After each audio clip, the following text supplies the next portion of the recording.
องเล็กไปตันหูสั่งยามมือต้องไม่ห้องให้เสียงหลังแม่ก็เนียดอุ้มเอานมให้ลูกอย่าใจกว่าเยากินนมแม่เจ็บแห้งยามจึงนั้นเพื่อลูกหักเลก็ไม่ฮือคางไหลกันอดยืนเพื่อลูกตั้งเสียงคือก็อยากกินย้ำมือลูกนางเป็นเจ็บไข้หนาวก็เป็นพ่อแม่หูตีจางเศร้า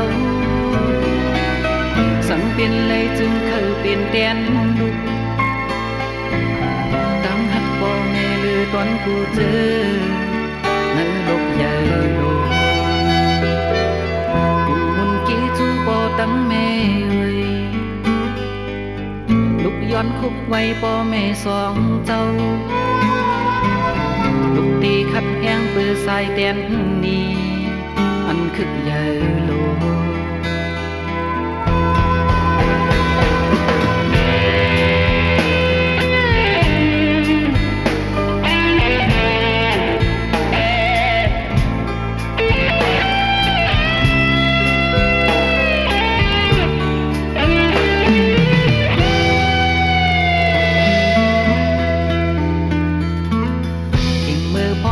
ไปดันหู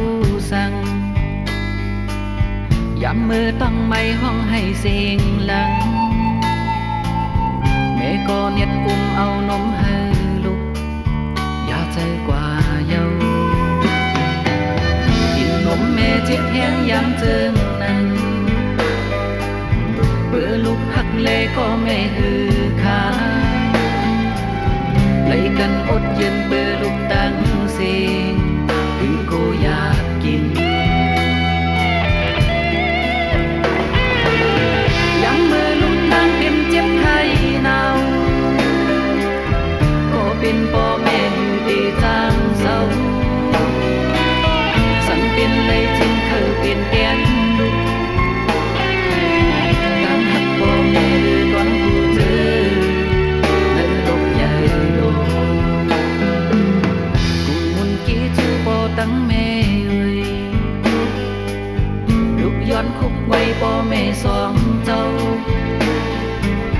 ลูกตีขัดแห้งเพื่อสายแดนนี้